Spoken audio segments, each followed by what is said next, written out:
ان کو آزاد کر سکتے ہیں.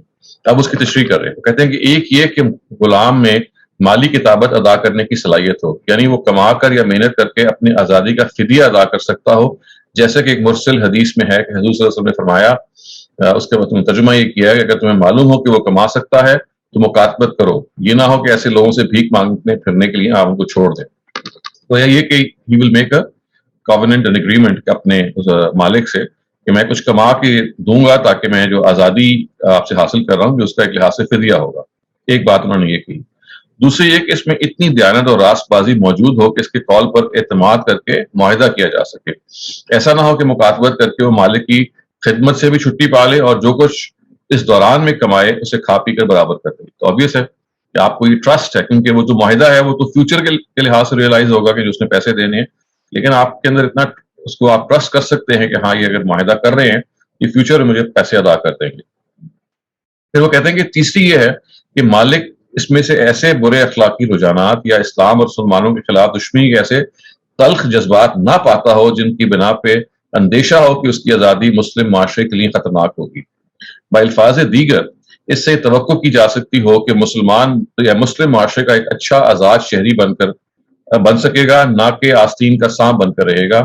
یہ بات پیش نظر رہے کہ معاملہ جنگی قیدیوں کا بھی تھا جن کے بارے میں یہ احتیاطیں ملحوظ رکھنے کی ضرورت تھی.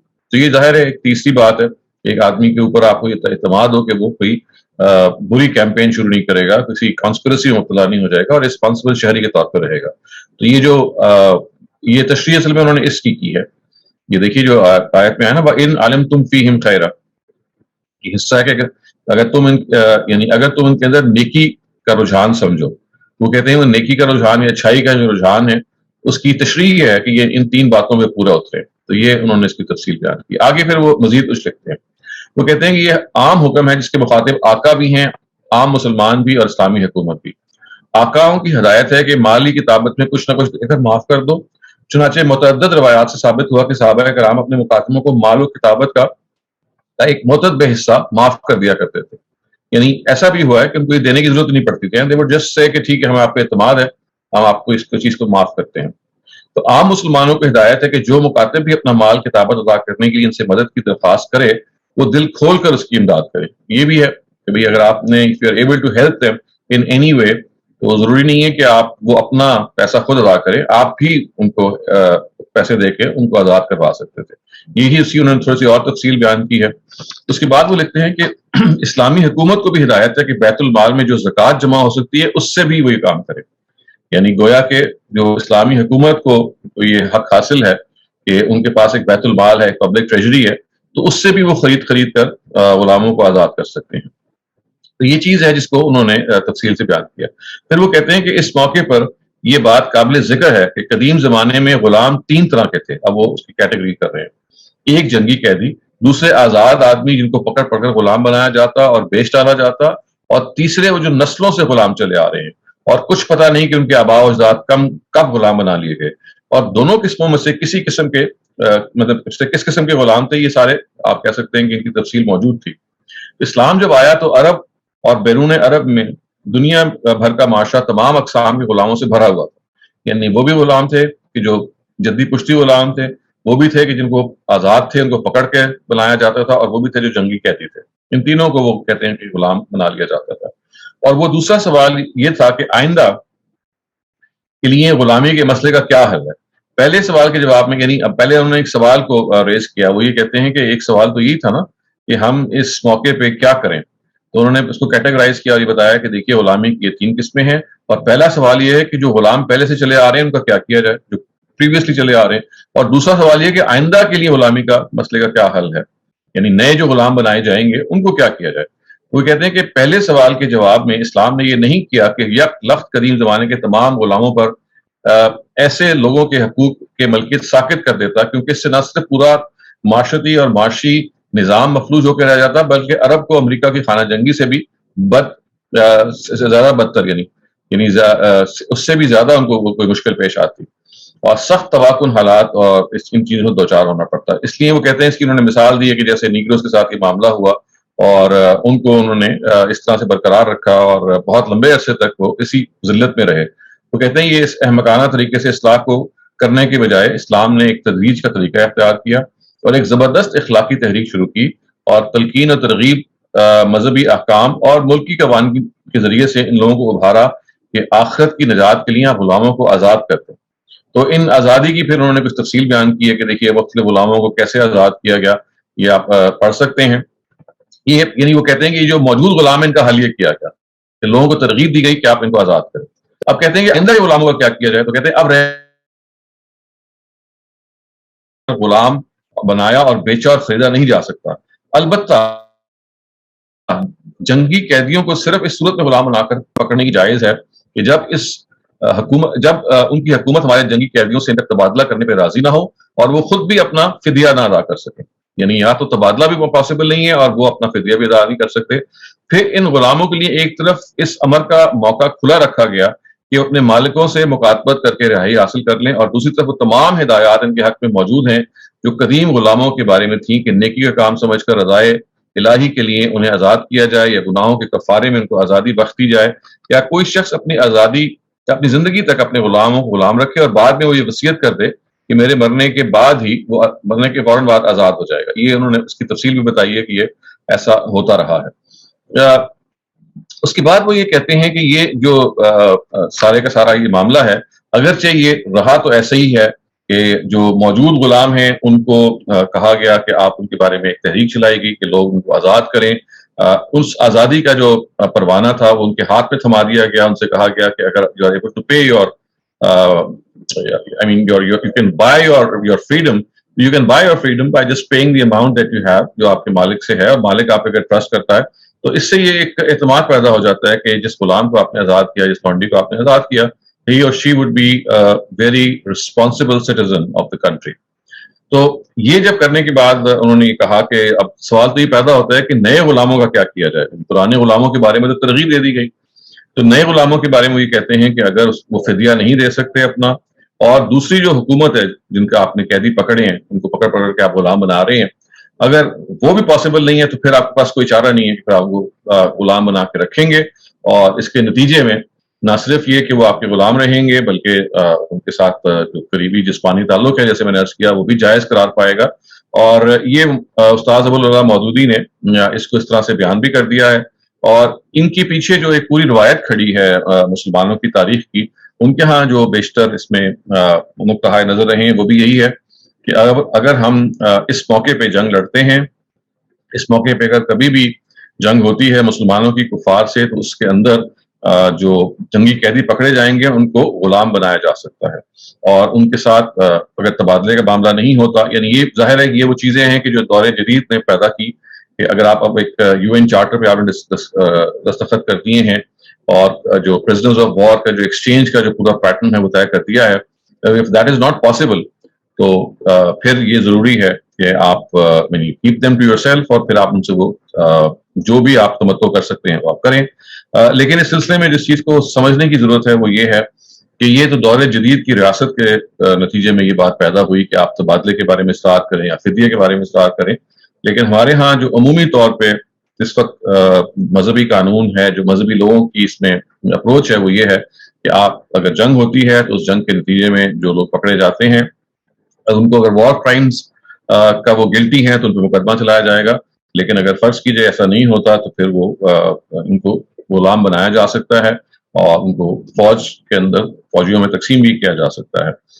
یہ وہ کلاسیکل موقف ہے جس کے نتیجے میں غلامی کا جو ادارہ ہے وہ بظاہر ایسا لگتا ہے کہ اگر ایسا آپ اس کو مان لیں کہ آج بھی جنگی قیدیوں کو آپ غلام بنا سکتے ہیں، تو پھر یہ وہ چیز ہے کہ جو خواتین و ذات ہمارے لیے اس سوال کا باعث بنتی ہے کہ قرآن مجید کے اندر جو غلامی کا معاملہ زیر بحث آیا ہے اس کی نوعیت کیا ہے، اور اس نوعیت کو سمجھنے کے لیے پھر ہم ایک تھوڑی سی تفصیل اس کو سمجھنے کی کوشش کرتے ہیں۔ تو دیکھیے جیسے کہ میں نے عرض کیا کہ اس میں جو فرائی اسکالرس کی جو اپروچ ہے وہ اب ظاہر اس کو ہم تھوڑا سا بھی ڈسکس کر لیتے ہیں۔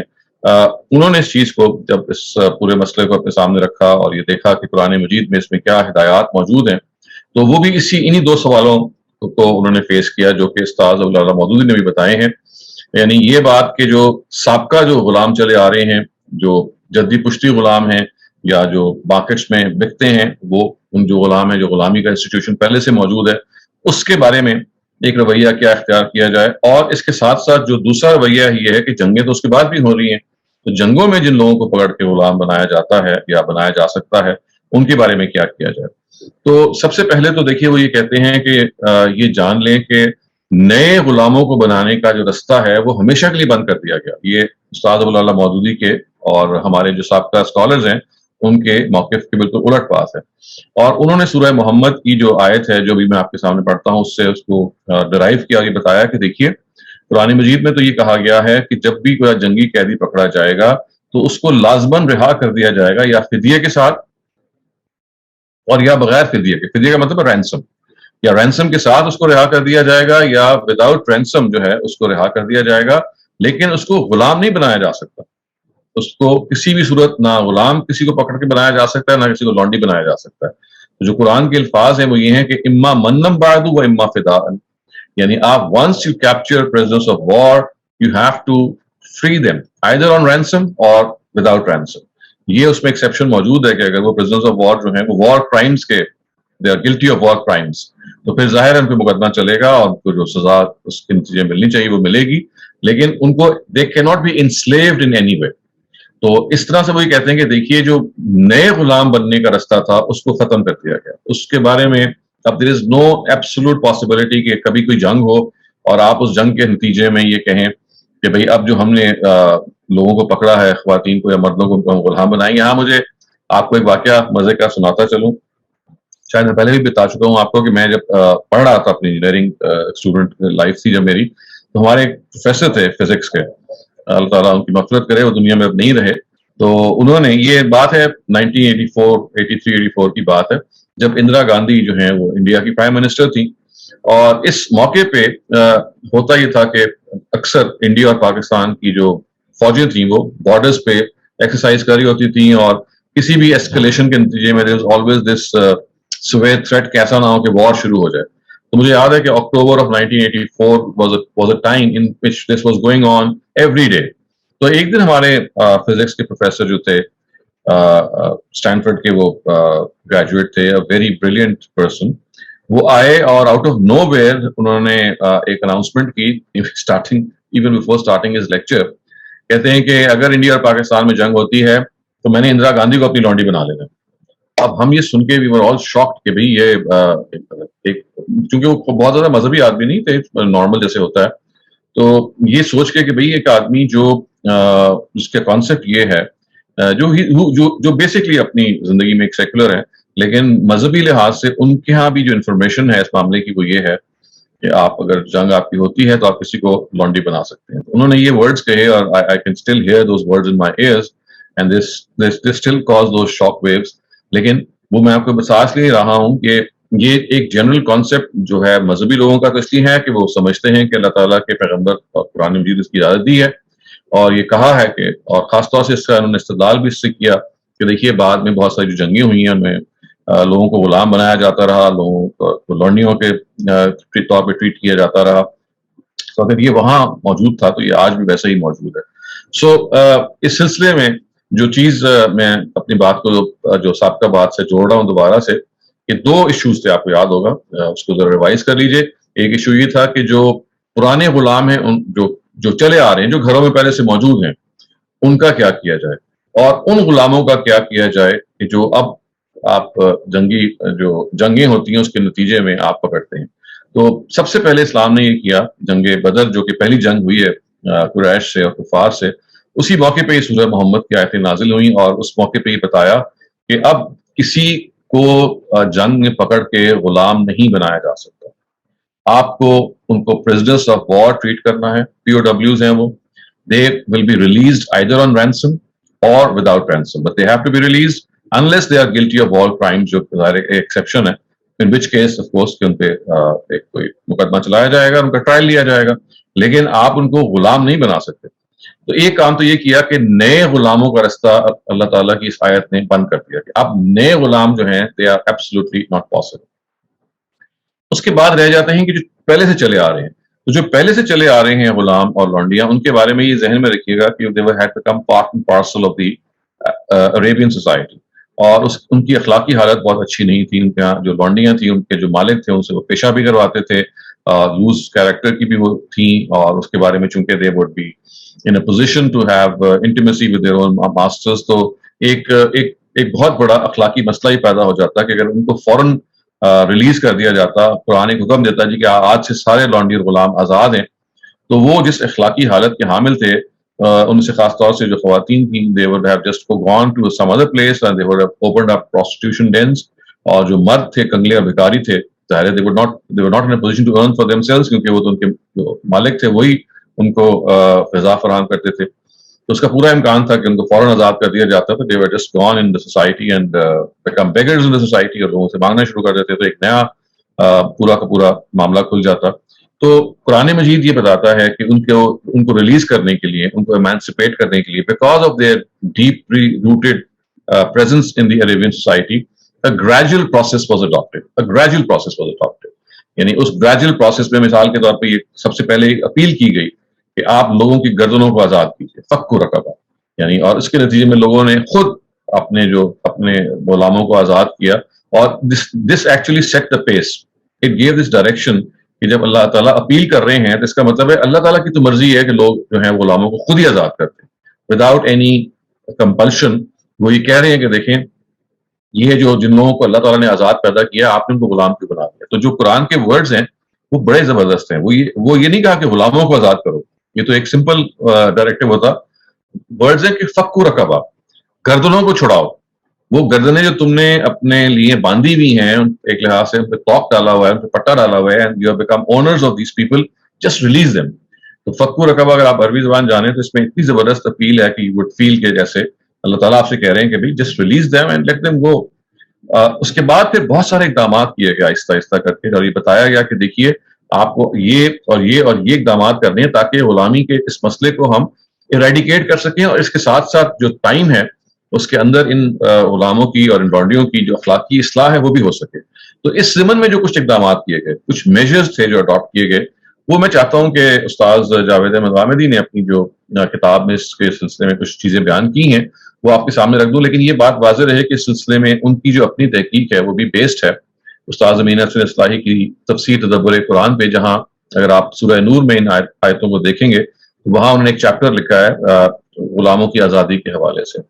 تو اسی کو ایکسپینڈ کیا ہے غامدی صاحب نے اپنی اس نوٹ میں. یہ نوٹ میں آپ کے سامنے پڑھ کے سنانا چاہتا ہوں, کیونکہ یہ نوٹ ہی بتاتا ہے کہ کیسے غلاموں کو آہستہ آہستہ آزاد کیا گیا, اور اس کے لیے کیا تدریجی جو یا گریجول پروگریشن تھا وہ اڈاپٹ کیا گیا.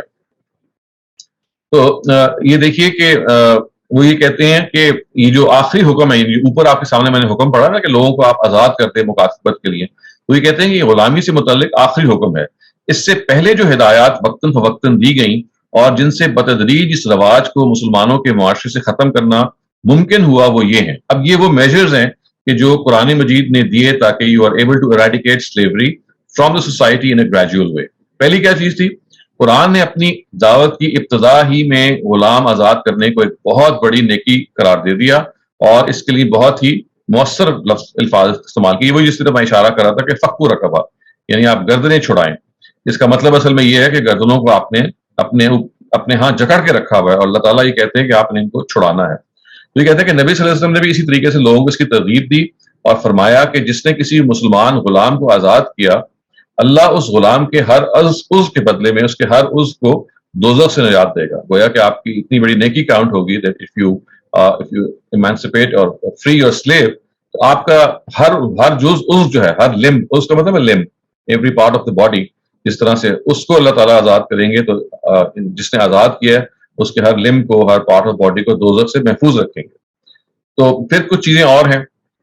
ایک دوسرا سٹیپ ہے کہ لوگوں کو تلقین کی گئی کہ جب تک وہ انہیں آزاد نہیں کرتے ان کے ساتھ حسن سلوک کریں. زمانہ جاہلیت میں ان کے مالک جس طرح خود مختار اور مطلق العنان تھے, مطلق العنان کا مطلب ہے to have absolute authority, اسے ختم کر دیا گیا اور انہیں بتایا گیا کہ غلام بھی انسان ہے اور ان کے انسانی حقوق کے خلاف کوئی رویہ کسی شخص کے لیے جائز نہیں ہے. تو یہ دوسری ہدایت دی گئی, you have to treat them with kindness, don't treat them as commodities, don't treat them as assets, they are human beings. اب اس کی کچھ زمن میں کچھ تفصیل ہے جو روایات میں بیان ہوئی ہیں, وہ بھی سن لیجئے. تو کہ ایک روایت میں یہ ہے کہ کھانا اور کپڑا غلام کا حق ہے, اسے کوئی ایسا کام کرنے کے لیے نہیں کہا جائے گا جو اس کی ہمت سے باہر ہو. یہ پہلی بات ہے. پھر ابو ذر غفاری، یہ پہلی روایت ابو ہریرہ سے تھی. ابو ذر غفاری سے ایک اور روایت ہے، وہ کیا ہے، یہ تمہارے بھائی ہیں. دیکھیے کتنا سٹیٹس کو ایلیویٹ کر دیا. یہ ایک دم سے یہ ان کا مائنڈ سیٹ یہ بنایا گیا کہ یہ تمہارے بھائی ہیں، اللہ نے انہیں تمہارے ماتحت کر دیا ہے، اس لیے جو کھاؤ انہیں کھلاؤ اور جو پہنو انہیں پہناؤ، اور ان کو کوئی ایسا کام نہ کہو جو ان کی ہمت سے باہر ہو، اور اگر کہو تو اس میں ان کی مدد کرو. تو یہ دیکھیے یہ کہا گیا کہ ان کو اپنے بھائیوں کی طرح ٹریٹ کرو، اور جو آپ کا اپنا اسٹینڈرڈ آف لیونگ ہے، this could be nothing beyond, nothing beyond this can be imagined. یہ بتایا گیا کہ جب تک غلام رہے ہیں، جب تک غلامی ختم نہیں کی جاتی، you must treat them with equality as your own brethren, اور اپنے جو اسٹینڈرڈ آف لیونگ کے برابر، یعنی جو خود پہنو. آپ امیجن کریں نا، یہ نبی صلی اللہ علیہ وسلم کی طرف سے یہ جب کہا جائے گا کہ آپ جو خود پہنے ہیں وہ آپ ان کو پہنانا ہے، جو خود کھانا ہے وہ ان کو کھلانا ہے. تو یہ ورچولی اٹ واز مینٹ کہ غلاموں کو مینٹین کرنا آپ کے لیے بہت مشکل ہو جائے، because if you have to maintain them in standard of living which is equal to your own standard of living, تو یہ آپ کیا آپ یہ سوچیں گے میں اپنے آپ کو کھلاؤں ان کو کھلاؤں. میں جو اگر برابری ہی مجھے کرنی ہے، تو اگر آپ سوچیں کہ ایک ہی گھر میں 10 غلام ہیں یا 20 غلام یا لانڈیاں ہیں، and you have to give them the same status and the same standard of living as your own self, it would virtually become so difficult for you کہ آپ ان کو غلامی اور لانڈی کو اسٹیٹس پہ رکھیں. تو لوگوں نے اس کے نتیجے میں ان کو آزاد کرنا شروع کر دیا. کہتے ہیں ہم تو اتنا we just cannot provide for them in the manner that we provide for our own selves. تو اس کا مقصد یہ تھا کہ people should start actually liberating them. اور اس کے نتیجے میں پھر ایک بہت بڑی کیمپین تھی جو مسلمانوں نے جب اس کو نبی صلی اللہ علیہ وسلم کی ترغیب کو دیکھا قرآن کی روشنی میں، this started actually as I said scores and scores of slaves جو تھے انہوں نے اس حکم کے نتیجے میں انہوں نے آزاد کیے. اچھا، یہ یہاں بات ختم نہیں ہوتی، آگے بھی دیکھیے. وہ کہتے ہیں کہ ابن عمر کی روایت ہے کہ میں نے رسول اللہ علیہ وسلم کو یہ فرماتے سنا کہ جس نے اپنے غلام کو تھپڑ مارا یا اس کی پٹائی کی، اس کے گناہ کا کفارہ یہ ہے کہ اسے آزاد کر دو.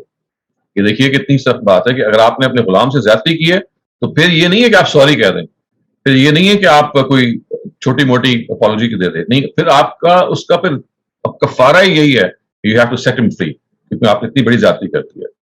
پھر ایک اور روایت میں یہ ہے کہ ابو مسعود یہ کہتے ہیں کہ میں اپنے غلام کو پیٹ رہا تھا، یعنی زمانے میں پیٹنا عام تھا، تو میں نے پیچھے سے کسی کو کہتے سنا ابو مسعود جان لو کہ اللہ کو تم پر اس سے زیادہ قدرت حاصل ہے. میں نے مڑ کر دیکھا تو رسول اللہ صلی اللہ علیہ وسلم تھے. میں نے فوراً کہا کہ یا رسول اللہ یہ اللہ کے لیے آزاد ہے. آپ نے فرمایا یہ نہ کرتے تو تمہیں آگ کی سزا دی جاتی. یعنی ایک شخص جو ہے وہ اپنے غلام کو مار رہا ہے، اور دیکھیے اللہ تعالیٰ کے پیغمبر کیا زبردست بات کہہ رہے ہیں. وہ کہہ رہے ہیں کہ تم تو ان کو مار رہے ہو اور تمہارا خیال ہے کہ تمہیں ان پہ طاقت حاصل ہے، لیکن یہ مت بھولنا کہ اللہ کو تم پر طاقت حاصل ہے. خدا نے ان کو تمہاری امان میں دیا ہے، تو اگر تم نے یہ کام کرنا شروع کر دیا تو پھر خدا he is going to deal with you، وہ آپ سے نمٹیں گے. اور ان کو جب احساس ہوا کہ ان سے غلطی ہوئی ہے تو انہوں نے امیڈیٹلی کہا جی کہ میں اس کو آزاد کرتا ہوں. اور نبی صلی اللہ علیہ وسلم نے کہا کہ تم اگر یہ نہ کہتے تو پھر تمہیں سخت سزا دی جاتی، کیونکہ تم نے جو زیادتی کی ہے اس کا بدلہ صرف یہی تھا کہ you are bound to set him free. تو یہ وہ اس اپیل کا ذکر ہے. پھر آگے دیکھیے یہ ابن عمر یہ روایت کرتے ہیں کہ میں نبی صلی اللہ علیہ وسلم کی خدمت میں حاضر ہوا اور ان سے پوچھا کہ یا رسول اللہ اپنے خادم کو کتنی مرتبہ معاف کریں؟ آپ خاموش رہے. اس نے پھر پوچھا، پھر آپ خاموش رہے. تیسری مرتبہ پوچھا تو آپ نے کہا کہ 70 مرتبہ. یعنی یہ اگین یہ تھی، یہ شفقت اور کائنڈنس تھی کہ جو غلام آپ کے لیے کام کر رہے تھے، ظاہر سے غلطیاں ہو جاتی تھیں، اور غلطیاں ہونے کے نتیجے میں ابھی دیکھیے آپ نے کہ پیچھے دیکھا کہ ابو مسعود جو تھے انہوں نے اپنے غلام کو پیٹ رہے تھے، ان کو مار رہے تھے، تعذیب کر رہے تھے. تو نبی صلی اللہ علیہ وسلم نے اس کے برعکس یہ کہا کہ جب تک یہ آپ کی پناہ میں ہیں، جب تک ان کے پاس وہ جو آخری حکم نہیں آ جاتا جو سورہ نور میں آیا کہ now you have to set them free، لیکن during the time that you have to keep them، تو اتنی نیکی آپ نے کرنی ہے کہ اگر وہ آپ سے معافی مانگیں تو 70 مرتبہ بھی اگر غلطی کریں تو 70 مرتبہ بھی آپ نے ان کو معاف کر دینا. یعنی ظاہر ہے ایک تقصیر کا عدد ہے، مطلب یہ ہے کہ عفو درگزر سے زیادہ کام لینا ہے. ان سے غلطی ہو جائے تو don't be a hard task master, you have to forgive them، کیونکہ یہ وہ غلطی ہے جو انسان سے ہو جاتی ہے اور یہ آپ کے زیر نگین آپ کے تحت بنائے گئے. تو اب یہ دیکھیے کتنی ایک غیر معمولی جو پروٹیکشن ہے ان کو دی گئی جب تک کہ لوگوں کی وہ دسترس میں تھے. اچھا، اس کے بعد کچھ اور میجرز ہیں جو انہوں نے لکھ کے بتایا. مثلا ایک میجر یہ ہے کہ قتل خطا زہار، یہ آپ کو پتا ہے عربوں میں طلاق دینے کا طریقہ تھا یا اپنی بیوی کو جدا کرنے کا طریقہ تھا، یا اس طرح کے جو بعض دوسرے گناہ ہیں ان میں غلاموں کو آزاد کرنے کا کو کفارہ اور صدقہ قرار کیا گیا. یعنی یہ آپ سمجھیے کہ یہ خود ایک انڈیکیشن تھی کہ بہت ساری سزائیں جو تھیں اس زمانے میں ان میں سے سزا کا ایک پہلو یہ تھا، پینلٹی کا ایک پہلو یہ تھا کہ آپ یہ کام کریں اور غلام آزاد کریں. یعنی گویا کہ یہ مزید اس کی تاکید تھی تاکہ کسی نہ کسی طرح سے لوگ جو ہیں out of their own accord وہ اس چیز کو سمجھیں کہ خدا کی جو پیغمبر کی اور خدا کی اپنی جو اپیل ہے وہ معمولی نہیں ہے. تو یہ بھی کہہ دیا گیا کہ جہاں آپ ان کو اچھا ٹریٹ کرنا ہے، جہاں آپ ان کو you have to behave well with them, treat them with kindness, give them the same standard of living as you are، اور اس کے ساتھ ساتھ ان کے ساتھ اچھا برتاؤ کرنا ہے اور ان کو مار پیٹ کا رویہ نہیں اختیار کرنا. مزید یہ کہا گیا کہ جو بعض آپ سے جرائم ہوئے ہیں ان بعض جرائم کا کفارہ یہ ہے، جیسے قتل خطا کا مطلب ہے ان انٹینشنل مرڈر. اگر آپ نے غلطی سے کسی کو قتل کر دیا ہے تو اس کے بارے میں قرآن نے مقرر کر دیا کہ پھر آپ کو غلام کو آزاد کرنا پڑے گا as an atonement, as a کفارہ. تو یہ خود ایک میجر تھا تاکہ غلامی کی جو انسٹیٹیوشن ہے اس کو آہستہ آہستہ عرب سوسائٹی سے ختم کیا جائے. اچھا اب مزید سنیے، تمام ذی صلاحیت لونڈیوں اور غلاموں کو نکاح کر دینے کی ہدایت کی گئی تاکہ وہ اخلاقی اور معاشرتی لحاظ سے دوسروں کے برابر ہو سکیں. تو یہ دیکھیے لونڈی اور غلام آپس میں نکاح نہیں کرتے تھے، اپنے ظاہر ان کا ناجائز تعلق ہوتا تھا جو وہ قائم کر لیا کرتے تھے. تو اللہ تعالیٰ کے پیغمبر نے یہ ترغیب دی کہ آپ نے جتنے بھی لونڈی اور غلام ہیں، ظاہر ہے ان کا اپنی کیٹیگری ہے، start marrying amongst your own selves, don't indulge in this extra marital contact, marrying each other, تاکہ جو آپ کا تعلق ہے وہ صحیح تعلق بنے. اور اس کے ساتھ ساتھ you are elevated in the society, and آپ کی جو سوسائٹی کے اندر جو معاشرتی اور اخلاقی اصلاح ہے اس کا رستہ کھلے. کیونکہ آپ اگر شادی کے بغیر ان تعلقات کو قائم کریں گے تو بد اخلاقی پھیلے گی، لیکن جب وہ شادی کے بندھن میں بن جائیں گے لونڈی اور غلام تو وہ جو تعلق ناجائز تھا وہ جائز تعلق میں تبدیل ہو جائے گا. تو اللہ تعالیٰ کے دیکھیے جو میجرز ہیں جو ترغیب دیے گئے وہ کتنے اہم تھے. پھر دیکھیے اس سے بھی زیادہ ایک اور امپورٹنٹ بات ہے، وہ یہ تھی کہ یہ نکاح اگر دوسروں کی لونڈیوں سے کیا جائے تو اس میں چونکہ نکاح اور ملکیت کے حقوق میں تصادم کا اندیشہ تھا اس لیے احتیاط کی تاکید کی. تاہم انہیں اجازت دی گئی کہ وہ اگر آزاد عورتوں سے نکاح کی مغفرت نہیں رکھتے تو ان لونڈیوں میں سے جو مسلمان ہوں اور پاک دامن رکھی گئی ہوں ان کے مالکوں کی اجازت سے ان کے ساتھ نکاح کر لیں. اور پھر اس نکاح کے بھی حکم میں یہ کہا گیا کہ ان کا مہر انہیں لازماً ادا کیا جائے. دیکھیے یہ کتنی غیر معمولی بات ہے. یہ کہا گیا کہ اگر آپ آزاد خواتین سے شادی نہیں کر سکتے تو پھر کسی لونڈی سے شادی کر لیجیے، ان کو اپنے گھر لے آئیے، ظاہر ہے اس کے مالک کی اجازت سے لے کے آئیں گے، لیکن اگر وہ اجازت دے دے تو یو میری ہر. اور یہ مقصد پھر یہ تھا کہ ان کا اسٹیٹس کو ایلیویٹ کیا جائے.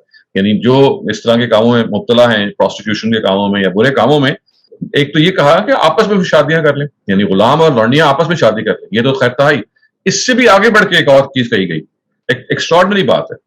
ایکسٹراڈنری بات یہ کہا گیا کہ جو آزاد لوگ ہیں وہ اگر ان کے ہاں کوئی اور ان کو رشتہ نہیں مل رہا تو وہ مختلف نہیں رکھتے، they are not able to do it in any way، تو اس کو بھی وہ سوچ سکتے ہیں کہ ان لونڈیوں سے وہ شادی کرتے ہیں اور اس کے نتیجے میں ان کا اسٹیٹس ایلیویٹ ہو اور وہ ایک باقاعدہ نکاح کے بندھن میں بندھیں، جس کے نتیجے میں جیسے وہ شادی کریں گے کسی آزاد شخصیت سے جو ظاہر ہے اسٹیٹس اس کا آزاد ہے تو وہ خود بھی آزاد ہو جائیں گے. تو مقصد یہ تھا کہ ان کا اسٹیٹس بھی ایلیویٹ کیا جائے. اور اس کے لیے پھر قرآن مجید نے جو حکم دیا اس کو قرآن نے خود اپنے الفاظ میں بیان کر دیا. میں آپ کے سامنے اس کا ترجمہ پڑھ رہا ہوں. اور تم میں سے جو آزاد مسلمان عورتوں کے ساتھ نکاح کی مقررت نہ رکھتے ہوں انہیں چاہیے کہ تمہاری ان مسلمان لونڈیوں سے نکاح کر لیں جو تمہارے قبضے میں ہوں، اور حقیقت یہ پیش نظر رکھیں کہ اللہ تمہارے ایمان سے خوب واقف ہے. یہ ہے جو اتنی زبردست ایک ترغیب دی گئی کہ وَمَن لَّمْ يَسْتَطِعْ مِنكُمْ طَوْلًا أَن يَنكِحَ الْمُحْصَنَاتِ الْمُؤْمِنَاتِ فَمِمَّا مَلَكَتْ أَيْمَانُكُمْ مِن فَتَيَاتِكُمُ الْمُؤْمِنَاتِ.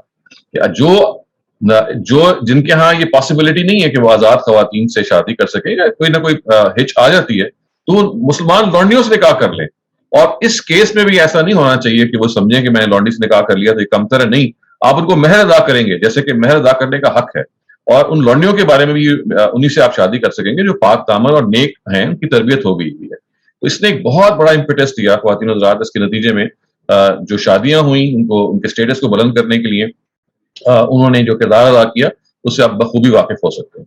دیکھیے اس کے بعد ایک اور قدم اٹھایا گیا اور یہ کہا گیا کہ زکوٰۃ کے مصارف میں سے ایک مستقل مد فی الرقاب کی بھی رکھی گئی ہے. یعنی فی الرقاب کا کیا مطلب ہے کہ لوگوں کو آزاد کیا جائے. گویا کہ بیت المال کے اندر مسلم اسٹیٹ کے اندر جو پبلک ٹریجری ہے، اس پہ جو پیسے آتے ہیں ان سے کہا گیا حکمرانوں سے، رولر سے، کہ ان پیسوں سے آپ پکڑ کے لوگوں کو آزاد کریں، لوگوں کو خریدیں ان کے مالکوں سے اینڈ سیٹ دیم فری. تو پبلک ٹریجری کو اس کے لیے استعمال کیا گیا جو آپ حکومت کا بیت المال ہے. یہ نہ سمجھیں کہ صرف لوگوں نے یہ کام کرنا ہے بلکہ ریاست کو شریک کر دیا گیا. ریاست سے کہا گیا کہ آپ لوگوں سے زیادہ امیر ہیں آپ کے پاس پبلک ویلتھ موجود ہے, اس ویلتھ کو استعمال کیجئے and buy the slaves and just set them free. تو یہ ایک اور ہے جو قدم اٹھایا گیا جس نے پھر بہت زیادہ امپیٹس دیا اس کی آزادی کا. پھر دیکھیے ایک اور کام کیا گیا کہ زنا کو جرم قرار دیا گیا, جس کے نتیجے میں لونڈیوں سے پیشہ کرانے کے تمام اڈے آپ سے آپ بند ہو گئے, اور اگر کسی نے خفیہ طریقے سے اس کاروبار کو جاری رکھنے کی کوشش کی تو اسے نہایت عبرت ناک سزا دی گئی. تو یہ ایک اور میجر تھا. دیکھیے یہ جو لونڈیاں تھیں یہ پیشہ کرتی تھیں, پروسٹیٹیوشن کا کام کرتی تھیں, تو ایک اور جو کام کیا گیا وہ یہ ہے کہ جو پروسٹیٹیوشن کو اور زنا کو, ایڈلٹری کو یا فورنیکیشن کو آؤٹ لا قرار دے دیا گیا. اور آپ کو معلوم ہے سورہ نوری میں, اسی سورہ کے شروع میں جو سورہ کی آیت آج پڑھی ہے, یہ کہا گیا کہ جو لوگ اس گھنونے جرم میں انوالو ہوتے ہیں, انڈلج ہوتے ہیں, ان کو 100 کوڑے مارے جائیں گے, یا اس کے بارے میں اور سخت سزائیں جو ہیں جو تجویز کی گئی. تو اس طرح سے یہ ایک اور رستہ مسدود کر دیا گیا, رستہ بند کر دیا گیا کہ اگر آپ اس برے کام میں indulge in this then you will be really punished also. تو جہاں ترغیب دی گئی, جہاں پہ محبت سے کام لیا گیا, وہاں ایک یہ بھی قدم اٹھایا گیا کہ اگر آپ باز نہیں آئیں گے اس برے پیشے سے تو پھر اس میں آپ کو سزا بھی ملے گی. تو سزا اینڈ ترغیب, سزا and ایکزورٹیشن they went hand in hand, تاکہ یہ دونوں چیزیں جو ہیں وہ اپنا کردار ادا کریں. اچھا پھر آگے دیکھیے, لوگوں کو بتایا گیا کہ وہ سب کے وہ اللہ کے غلام ہیں. دیکھیے کتنی بڑی بات ہے. لوگوں سے کہا گیا کہ آپ بندوں کے غلام نہیں ہیں, آپ اللہ کے غلام ہیں. لہٰذا لونڈیوں اور غلاموں کے لیے عبد اور اما کے الفاظ استعمال کرنے کے بجائے فتح اور فتات کے لفظ کے الفاظ استعمال کیے گئے تاکہ لوگوں کی جو نفسیات ہے وہ بدل جائے. اب دیکھیے کہ کتنی زبردست سائیکولوجیکل میجر تھا جو قرآن نے لیا. وہ کیا تھا؟ وہ یہ تھا کہ you don't call a slave by the name slave, یعنی لونڈی اور غلام کا جو لفظ ہے وہ ابالش کر دیا گیا. آپ کو ان کو مین اور وومن کہنا ہے. انسان کی جو کیٹیگری ہے, ظاہر مرد ہیں یا عورت ہیں, تو چونکہ پرانے معاشروں میں انسانوں ہی کی کیٹیگری میں غلام اور لونڈی ان کا ایک سب سیٹ تھے, ایک ان ہیومن سب سیٹ تھے کہ کچھ تو آزاد لوگ ہیں اور کچھ غلام لوگ ہیں. تو اللہ تعالیٰ نے کہا کہ ان غلاموں کو آپ نے غلام نہیں کہنا, ان کو وہی نام دینے ہیں, ان کو اسی طرح سے پکارنا جیسے کہ آپ آزاد کو پکارتے ہیں. تو میں آزاد کو جو پکارتا ہوں تو میں یہی کہوں گا نا کہ خاتون ہے, ایک مرد ہے. تو جو ورڈ عربی زبان میں ہے غلام کا, وہ عبد اور اما ہے. اب ہے میل کے لیے, اب مینز اے غلام, میل غلام. اما کا مطلب ہے فیمیل غلام. تو خدا نے کہا کہ اس کو ابالش کر دیا جائے, اس کو ختم کر دیا جائے. Now you use the same words which are used for free individual, اور وہ کیا ہے؟ فتح اینڈ فتات. فتح اینڈ فتات means a boy and a girl یا man and a woman. اور اس کی وجہ کیا تھی؟ تاکہ آپ کی جو سائیکی ہے یہ تبدیل ہو, کہ آپ نے ان کو بلانا ہی نہیں ہے کہ یہ غلام ہے. آپ نے ان کو سرونٹ یا غلام, سرونٹ کا لفظ تو میں آج کے تناظر میں کہہ رہا ہوں, لیکن اس زمانے میں ظاہر یہ بالکل اور تھا. تو آپ نے you must not actually give them the name of a Ghulam or a laundry. They have to be named in the way that you call each other. آپ ایک دوسرے کو ظاہر ہے مرد اور خواتین کی کیٹیگری میں رکھتے ہیں, تو اسی کیٹیگری میں آپ نے ان کو رکھنا ہے. تو یہ وہ سارے میجرز ہیں. آپ دیکھیں اس کو ریوائز کیجیے ابھی تک جو ہم نے بات کی ہے. غلامی کے دو سورسز تھے. ایک سورس یہ تھی کہ جنگ ہوگی, آپ اس میں آزاد لوگوں کو پکڑیں گے یا پہلے سے غلام ان کو پکڑیں گے اور اپنے ہاں غلام بنا دیں گے. اس پہ قرآن نے فوراً ایمبارگو عائد کر دیا. قرآن نے کہا nothing doing. Every person who is caught as a prisoner of war, he or she will be released.